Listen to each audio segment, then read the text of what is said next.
we're waiting right now for Pastor Nick and his team while they're preparing their equipment. Got some blessed songs for Cleveland, but more importantly for the Lord Jesus Christ. We're here to sing on injustice, sing on crime, to trample on sin, step on it and get it out of here. I can't even say I'm tired of the outrageous things that people do. Rather, I know that the Lord Jesus Christ will deliver you. You know how I said that I wiped out an entire hard drive? I got rid of my phone numbers of all these girls that I mess around with. I got rid of Black Album by Metallica, Guns N' Roses, Ice Cube, The Predator CD. How about Willie Nelson? Did you get rid of him? And maybe Willie Nelson. Okay. Snoop Dogg, Dr. Dre, garbage. If you claim to be a Christian, you better not be listening to that garbage. It better be in the garbage. That's what it is. You people that listen to Motown, Motown has sold you down the river. I'll tell you that right now, because I'm from that Motown era. And if you listen to the lyrics, they are lascivious, they're sinful, and they couldn't be more unrighteous than the devil himself. And I think the devil himself helped them write it. Some of the songs and some of the lyrics from Motown are terrible.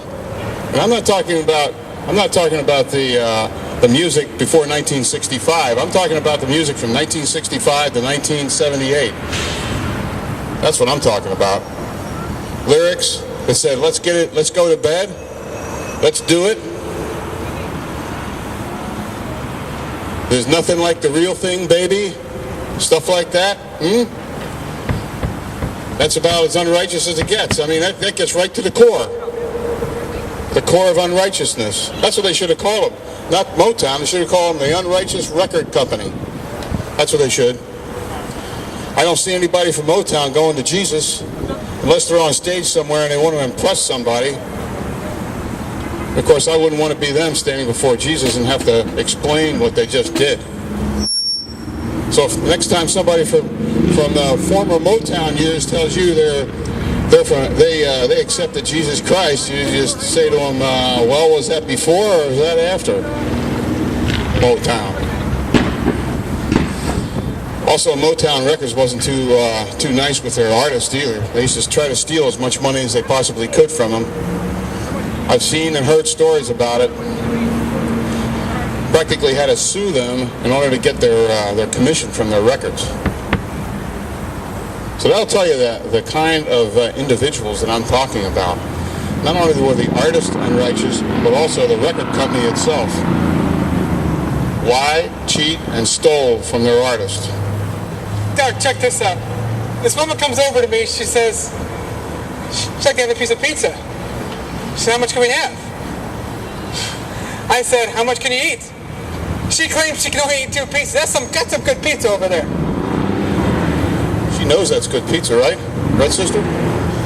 There you go. Do you know Jesus?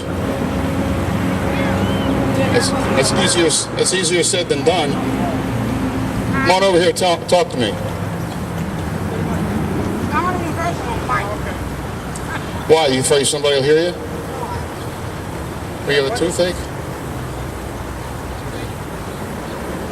I hope that pizza doesn't bother you. Huh? Okay. So you say you know Christ. Okay. When did you come to know him? When you were a child. Well, baby girls really don't know anything about Jesus. Well, because they're 6 years old before they realize what's going on in the world.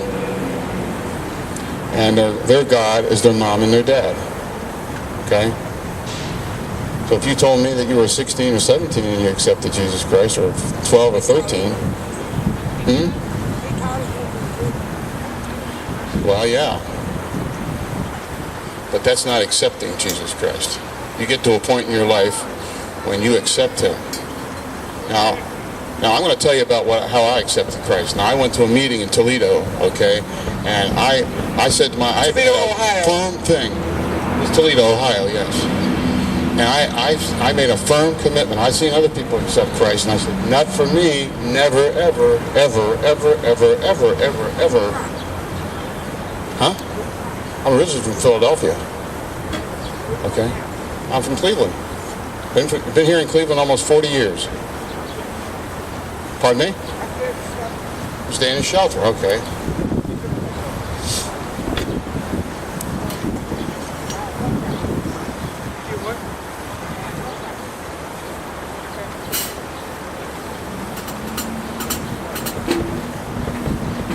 Now to get back to my story, okay. I said, there's no way that I'm going to go to one of these church services after the meeting. And they said, well, we're not having a church service, Doug. We're going to just have a leadership conference. I said to myself, well, that doesn't sound like a church service. So I went to it. And I was sitting there, and the guy was making the call, and I said, I've been cheated. I said to myself, here's a guy trying to get everybody to accept Christ, and here again, there's all these people going up and accepting Christ, and you know what I did? I accepted him myself. I went up there and accepted myself. I didn't want to go up. I walked up. I don't know who got me up and took me up there. I don't know if it was me or somebody else, but once I got up there, I accepted Christ. I've been living for him ever since. And it was against my will. And that's the way some people have to be dragged to Jesus. I was dragged to Jesus. Once I got up there, I had to make the commitment because it had been on my mind. Was that similar to you? Did you have to kind of be forced into it, or? I was more than forced into it. It's a fact that the King James Version Bible Did they put a is gun to your 100% head? true. Putting a gun to somebody's head is very manipulative. Sometimes, It's very weak. It is very weak, but Yeah. sometimes the Lord doesn't put a gun to your head, but He does something inside of you that stirs you to make you accept Him. Well, here's what it comes down to. All right, it's all the truth, Exactly. and the truth is what set me free. Exactly. So many people live in a lie. We came down here, folks, for you. You've got an opportunity to bow down before the Lord Jesus Christ now, before you die, which is only a heartbeat away. You never know. Let me get back here. I'm telling you, hell is real. We've got a few more pieces of pizza left. Is that water not cold? No, I don't think that water's cold.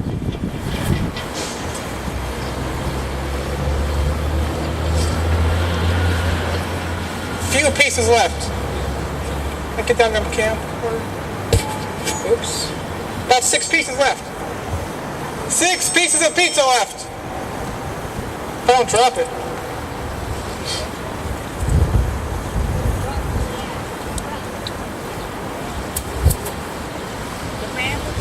If you feel afflicted, come get some pizza.